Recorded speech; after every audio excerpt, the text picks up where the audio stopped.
Doña Carmen Tomás, muy buenas tardes. Buenas tardes. Don Alberto Recarte, buenas tardes. Muy buenas tardes. Tertulia de la economía, que como cada semana patrocina la tienda de libertaddigital.com.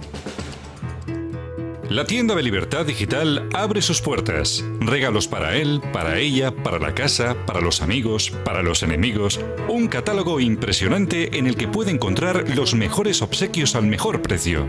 La almohada con altavoz, el bolígrafo espía y muchos otros, además de productos exclusivos de Libertad Digital como las tazas de Federico Jiménez Los Santos, César Vidal y Luis Herrero y la camiseta para mostrarle a todo el mundo que no nos gusta que nos prohíban. Ya sabe dónde acudir, a cualquier hora del día y en cualquier lugar del mundo, www.latiendadelibertaddigital.com o llamando al 91 567 1876. Bueno, vamos a ver, tenemos correos electrónicos, como por ejemplo... por cierto, antes de nada, sepan ustedes que también, como todas las semanas, pueden participar en esta tertulia, todos los que lo deseen, mandando un SMS al 27442, escriben LD, dejan un espacio y luego mandan pues, la opinión para Carmen, la pregunta para Alberto, lo que ustedes quieran. Entre todos sorteamos el informe Recarte, el número 2, el desmoronamiento de España. Por ejemplo, Alfonso López... Se ha desmoronado hasta el libro. Alfonso López desde Cartagena mandó... No se ha desmoronado porque lo ha sujetado Libertad Digital. ¿Qué has visto qué reflejos tiene la mano diestra de Libertad Digital? Pues Alfonso López desde Cartagena mandó un SMS tan sencillo como eso, como marcar, es 1,42, por eso sorteamos, aparte de todos los premios que damos al día, solo para los de esta tertulia, el informe Recarte, que para eso lo escribió. Y decía, Amparo desde Valencia mandó un correo electrónico.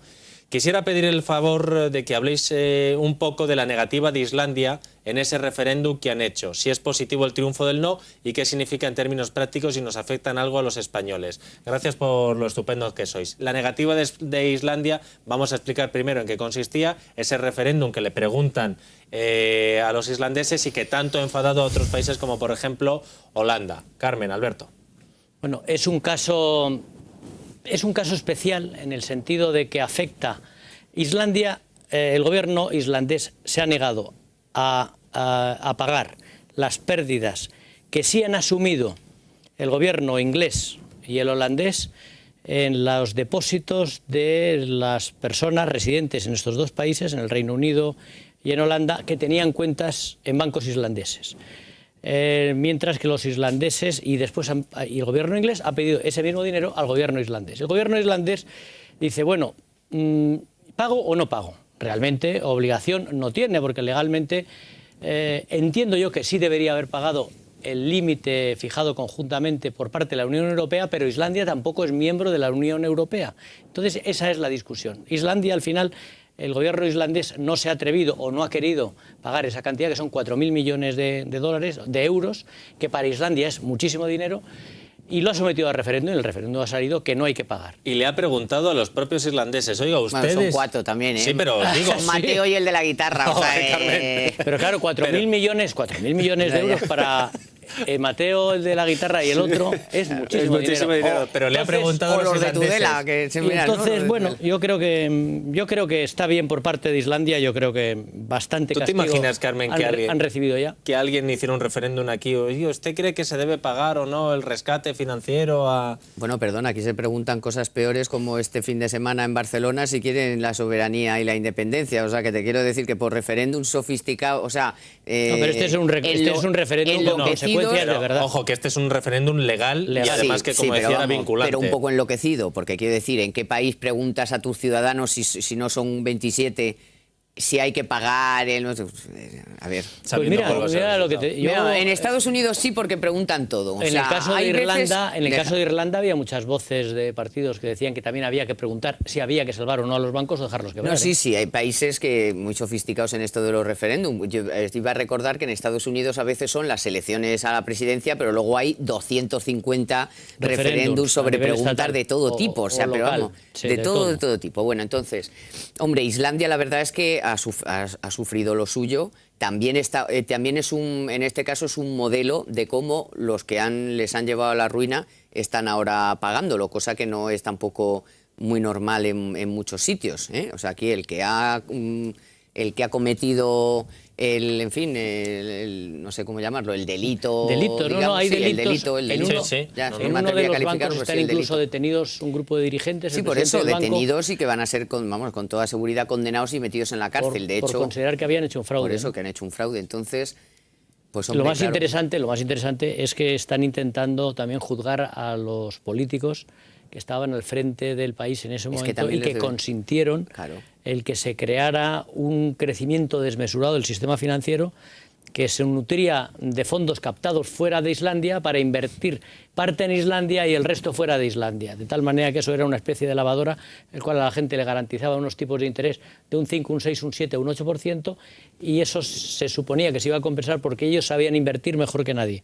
Eso no ha funcionado, como casi siempre estas cosas no funcionan. Es muy parecido al final a lo de Madoff. Claro. Pero bueno, y al final les ha pillado legalizado, o sea, a los que les ha pillado. Con el paraguas encima o la vista gorda, o como digamos, de las autoridades tanto monetarias como del gobierno.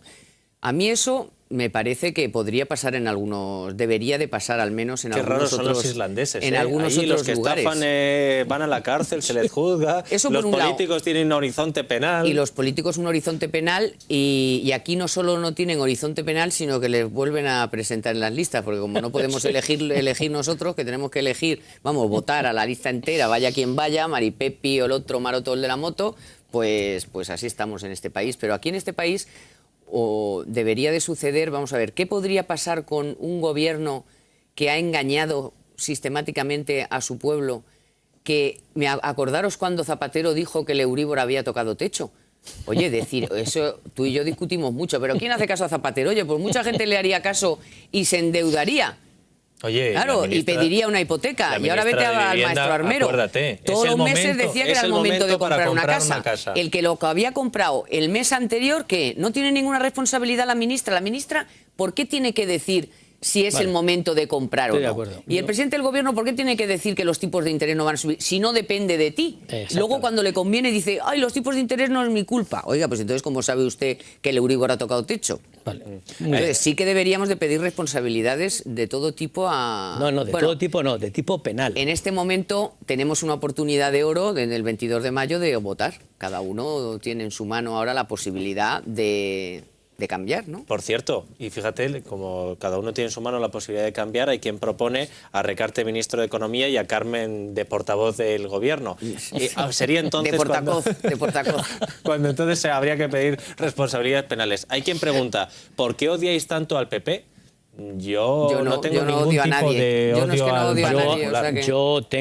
Yo tengo una especial preocupación con el equipo directivo del PP, porque creo que en momentos claves de la historia económica de España, como son los últimos 2 años, en lugar de, aun a costa de la popularidad en las encuestas, el haber hecho una serie de propuestas constructivas respecto a lo que debería hacer, que lo saben perfectamente lo que habría que hacer, han decidido jugar al populismo y a que aquí no pasa nada, que toda la culpa la tiene Zapatero y que tener confianza en nosotros, que cuando lleguemos al gobierno ya sabremos lo que tenemos que hacer. Quiero decir, a mí me parece una enorme irresponsabilidad y yo por eso tengo una enorme inquina, efectivamente, al equipo dirigente del PP, no al PP ni mucho menos, pero sí al equipo del PP nacional, porque creo que no están cumpliendo con sus obligaciones. Igual que, por supuesto, mucha mayor responsabilidad es la del gobierno de Rodríguez Zapatero, pero en este caso la oposición del PP tiene una enorme responsabilidad. Bueno, yo lo de odiar no lo trabajo, entonces no tengo ni idea de lo que es odiar. Yo comparto algo de preocupación de la que dice Alberto, pero no exactamente toda. O sea, a mí, me gustaría... Es que Carmen va a ser portavoz del gobierno, pero del PP. Sí, ya verás, sí, al suelo que vienen los tuyos. Del PP. Yo, primero, que no soy del PP, no hace falta, no soy militante, tampoco hace falta. No soy nada. Yo voy a dar mi opinión. Sí eres muchas cosas. Si quieres tirar el boli, avísame. Relájate, que sabré yo lo que soy, que no me pongas tú a mí etiquetas ahora, que esas ya me las ponen por ahí fuera otros. Si te he dicho que no, no, venir a mi casa y me la van a poner también. Puede ser lo que tú quieras. Por eso, pues entonces y a pesar de eso, te fichan. Vale, pues como te dejes. A ver, no eres exactamente justo. Yo creo que a un año... Suponer, yo creo que no, que las elecciones van a ser en otoño, pero a un año de las elecciones, la oposición lo que tiene que hacer es poner encima de la mesa el desastre al que nos lleva el que nos gobierna. Y que es verdad que su forma de comunicar deja bastante que desear, que no sabemos muy bien de quién se va a rodear y de que de algunos de los que tiene alrededor ahora desconfiamos, o unos están perdidos, otros no sabemos, porque a ver, Nadal no sabemos dónde está, Cristóbal Montoro no sabemos dónde está, de vez en cuando hace ping y sale ahí, luego se mete otra vez. Entonces, bueno, vale, no sabemos quién es su equipo, ni quién va a ser y tal, pero también vamos a poner en el otro lado de la balanza, estamos a un año de las elecciones. ¿Qué gobierno, qué partido a un año, qué partido quiero decir, a un año de las elecciones, con pelos y señales le va a contar a la gente lo que va a hacer cuando el gobierno nos ha llevado a la ruina más absoluta? Hombre, yo creo que la labor de la oposición, como su propio nombre indica, es hacer oposición. Y ya le llegará el turno, espero, de contarnos con más pelos y señales qué va a hacer. Yo creo que tienen mucho miedo al efecto Cameron, por que supuesto, se le ocurrió mira, decir que iban a echar a 500.000 funcionarios y del 25 de distancia pues tuvo que negociar con los otros para llegar al gobierno. En circunstancias normales podría estar no del todo de acuerdo contigo, pero en gran parte de acuerdo contigo. En circunstancias excepcionales como vive la economía española, con casi 5 millones de parados. Pero si no lo han dejado. Con casi 5... Alberto, se ha presentado 250.000 enmiendas y no lo han aprobado ninguna. ¿Me dejas un segundo? Con casi 5 millones de parados, con una situación, unas perspectivas financieras complicadas, porque yo creo que el tema de que España ha hecho las reformas y de que España es una barrera infranqueable en la crisis del euro y que por tanto aquí no va a pasar nada. La situación es muy diferente y las responsabilidades son diferentes. Y un partido serio, si es un partido que mira no solo por los intereses de sus dirigentes, sino por el de España, tiene que estar dispuesto incluso a sacrificarse y a perder las elecciones siempre que de verdad de esa manera consiga influir para que se hagan las reformas cuando se debe, que es ahora. ¿Pero qué influencia va a tener? Si está presentando, si le presentó 70 enmiendas a la ley de la reforma laboral y una a una se la tiraron al cesto de los papeles. Todas esas, el grueso de esas reformas irrelevantes. La parte importante de las reformas, nunca ha querido entrar el Partido Popular en ellas. Y cuando ha entrado ha sido para decir que no se puede privar de derechos a los trabajadores, y decía María Dolores de Cospedal, que lo hemos repetido 1000 veces, que ella sentía que los sindicatos estaban traicionando a los trabajadores, pero que ahí estaba el PP, que iba a ser el partido de los trabajadores, en lugar de plantearse seriamente qué es lo que está pasando en el mercado de trabajo. Entonces, ¿no me parece serio lo que estás diciendo? Pues yo desde luego les he oído y lo tengo en casa en papel pues incluso. Lo debes de tener, pues muy bien. Pues claro, todo lo que tiene que ver con la negociación colectiva. Y con, pero eso con contradice lo que has estado diciendo hace un segundo, en el sentido de que no tienen por qué decir nada hasta después. No, pero es que eso son enmiendas que han presentado tanto en el Parlamento, iniciativas. Por ejemplo, lo del IVA de los autónomos, lo de las facturas, que está como aprobado, pero ahí no pasa nada. O sea, y tantas cosas. No, los autónomos ahora lo que están es que trinan porque se han dado cuenta que con las elecciones del 22 de mayo, independientemente de quién ganen, se va a retrasar el pago otros 3 meses. El país está con parado. Lo cual, todos los autónomos que tienen ya las deudas acumuladas, con este cambio de administración, que llegan unos, cambian otros y entran los nuevos, aquí nadie va a cobrar. Bueno, Mari Carmen, que dice que le encanta vuestro espacio, os pide que comentéis el artículo publicado hoy por el Financial Times de Wolfgang Munchau, que dice que habla de un posible rescate para España y dice que además luego podría coger el dinero y no cumplir las condiciones impuestas por Bruselas. Apunta al Financial Times a que España es un país rebelde que no se amoldará a la austeridad.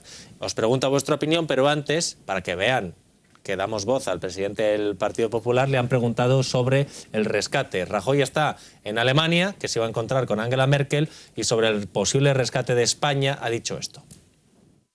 Creo que no está en cuestión que España vaya a ser objeto de un rescate. Es decir, no lo he creído nunca. Es decir, lo creo y se lo digo con absoluta franqueza. Ahora, lo que a mí me parece triste como español es que el debate sea si España puede o no ser objeto de un rescate. Es que a mí me gustaría pues estar, yo qué sé, como están Holanda u otros, que nadie plantea la posibilidad de que haya un rescate de Holanda. Eso es lo que me parece triste. Creo que no es necesario un rescate, creo que desde luego no le conviene absolutamente a nadie. En cualquier caso, no hay que caer en la autocomplacencia, eso es muy importante, y hay que hacer los deberes. Es decir, al final, el problema más importante que tiene España, ¿cuál es? que tenemos muy poco crecimiento económico, es decir, y fíjese, llevamos 2 años en crecimiento negativo y además el año que viene las previsiones son de un crecimiento, en fin, las previsiones son previsiones, pero 0,6, 0,7, 0,8. Tenemos muy poco crecimiento económico y luego tenemos un gran problema de desempleo. Carmen. De todas maneras, creo que podemos encontrar otro gran número de artículos que no dirían eso, ¿no? O sea, bueno, que tampoco este señor del Financial Times es el obispo de Sedo de Urgel, ¿no? O bueno, es su opinión y ya está. Dice que estamos muy endeudados, bueno, pues ya lo sabemos, y que la reforma del sistema financiero no acaba de rematarse. Bueno, pues vale, pues ya lo sabemos también.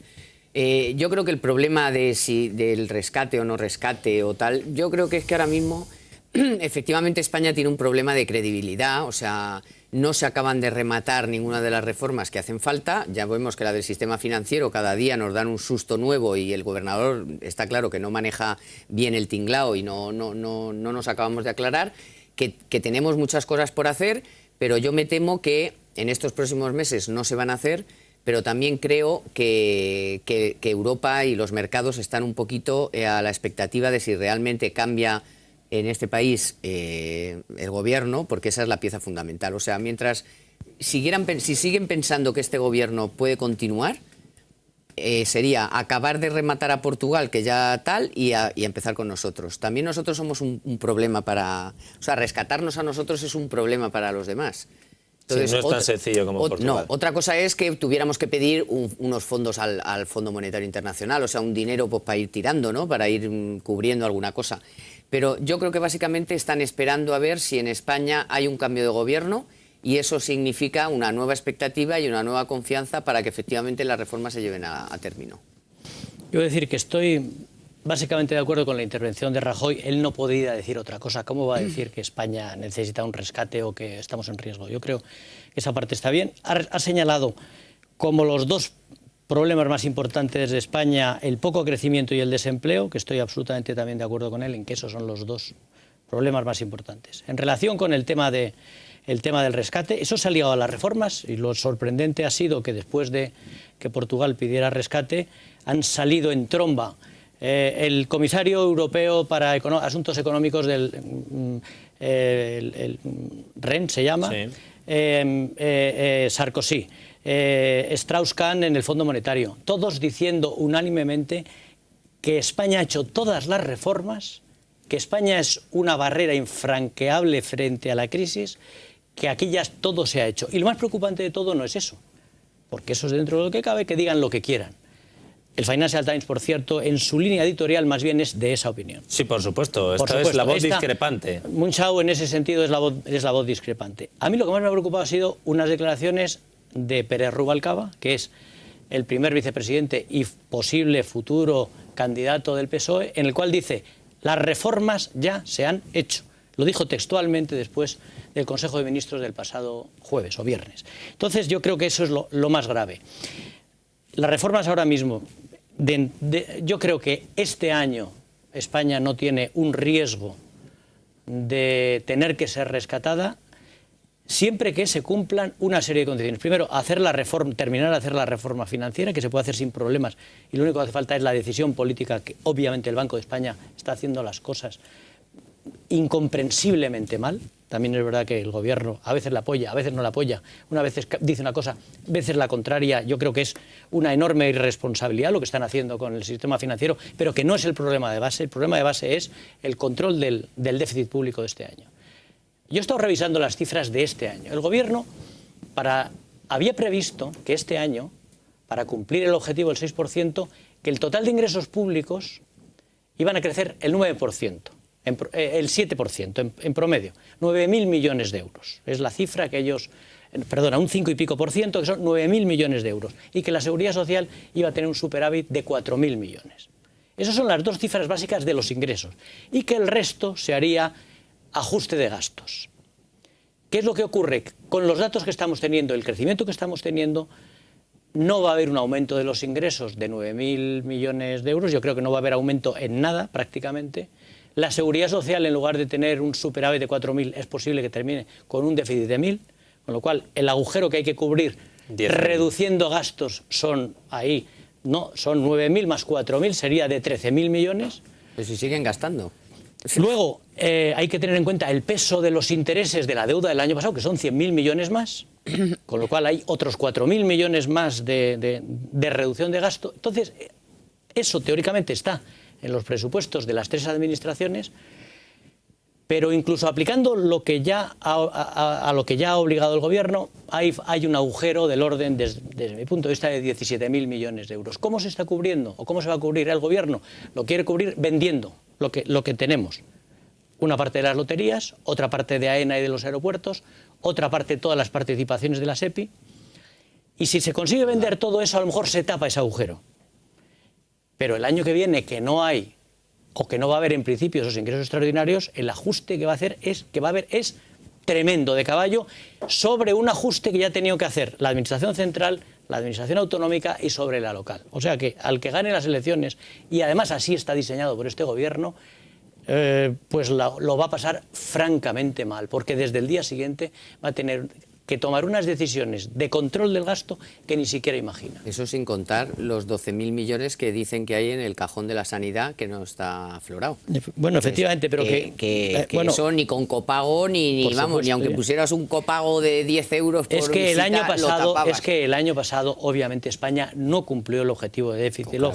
El objetivo de déficit el año pasado más falso era el 11,3 y al final el 9,3 y al final el dato oficial ha sido 9,25. Solo con considerar algo de lo de sanidad, que las 12.000 millones son cifras acumuladas. Pero bueno, quiere decir que 2.000, 3.000 o 4.000 o 5.000 millones de euros, solo el Ayuntamiento de Madrid tiene 900, o probablemente en el año generó 500 millones de euros más de gasto que no está reflejado. O sea, España no cumplió el objetivo de déficit el año pasado. Bueno. Y si este año, si se toman todas esas decisiones de control de gasto, pero no se consigue vender todo lo que se quiere vender a los precios que se quiere vender, nos vamos a un 7%, un 7,5% de déficit. Pero si en el cuadro que presentó, bueno, que ya no es un cuadro, ahora se llama no sé qué cíclico, ya ni siquiera se llama cuadro macroeconómico para ver si nos liamos, que presentó Salgado el miércoles pasado, demanda nacional 2011, aportación al PIB 0,0. Todo viene de la exportación. El crecimiento del 1,3 lo fía a exportaciones 7 algo, no me acuerdo ahora de memoria. Pero bueno, o sea, ¿pero qué me estás contando? Por primera vez, no cuadra nada. No, por primera vez hay una discrepancia seria entre el Banco de España y el Gobierno. Muy seria. El Banco de España para este año dice el crecimiento 0,8, el Gobierno sigue diciendo 1,3. Es que si no, no le salen las cifras de ingresos públicos ni de gasto. Y por eso no le sale del déficit. Y por eso insiste en que es el 1,3. Pero para el año que viene, que de eso no se ha hablado mucho, el Banco de España en el mismo documento habla de crecimiento 1,5. Salgado lo ha rebajado y ya no es el 2,5, es el 2,2. O sea, la discrepancia continúa. Y con estas cifras de crecimiento, y el Banco de España tampoco es especialmente negativo para el Gobierno, es imposible recaudar lo necesario para cumplir el objetivo de déficit. Todo tendría que ir a la reducción de gasto y nos meteríamos posiblemente en una espiral tipo Grecia y en la que se va a meter Portugal, excepto que se hagan las reformas que hay que hacer, que no se han hecho. Y ahí no estoy. Bueno, y el Banco de España, aparte del dato de crecimiento, dice que tanto este año como el que viene el paro va a seguir en el 20%. Entonces, este es un dato fundamental para el consumo, que es un dato fundamental para el crecimiento. Es decir, que si hay un 20% de paro, que son los 5 millones, aunque haya aumentado algo la población activa y sea en vez de... ¿Qué? ¿Pero de dónde va a consumir la gente? Para ¿Y qué expectativa de futuro? Es importante para la recaudación de IRPF, para las cotizaciones sociales, para el IVA, todo. Para todo absolutamente. 20% muy rápidamente, que como se ha gastado el dinero, quiero que le respondáis. ¿Es el momento de comprar dólares? Pregunta un espectador. Está el euro ya 1,44. Pero dicen que todavía le queda recorrido. Mira, la verdad, ¿es el momento para comprar algo? Es un momento para irse a Estados Unidos a comprar. Eso sí, que estamos ya en el 2x1. Desde el punto de vista del euro, yo creo que la cotización que tiene es excesiva, pero uno se va después a Estados Unidos y dice, bueno, ¿qué va a hacer el gobierno norteamericano y la Reserva Federal cuando termine este programa actual que tiene de lo que se llama el quantitative easing, que es comprar deuda pública, que termina dentro de un mes o mes y medio? ¿Se va a parar o va a seguir comprando? Es que también de eso depende la cotización del dólar. Yo creo que en parte la cotización del dólar está tan bajo porque los tipos de interés están en cero. Porque ellos quieren. Porque ellos quieren. La Reserva Federal quiere. La Reserva Federal va a seguir intentando, yo creo, hacer que todo sea muy fácil. Y claro, la desconfianza que ahora mismo produce un hombre como Bernanke pues es muy grande. Pues no eso, lo que sé. el recorrido del dólar sé. puede ser un mes, pueden ser 2, pueden ser 3. A ellos les interesa un dólar bajo. Yo no Pero me atrevo ¿cuánto tiempo? Ese es el problema. No me atrevo. Carmen Tomás, Alberto Recarte, muchas gracias por haber estado otro lunes más aquí en Libertad Digital Televisión tratando de aclararles a ustedes las cosas de un asunto que no es difícil de entender, pero que les influye a todos ustedes, como es la economía. Mañana volveremos a la misma hora para contarles las noticias y después, en la segunda parte del informativo, Jorge Alcalde les hablará de ciencia aquí en Libertad Digital Televisión. Hasta mañana, amigos.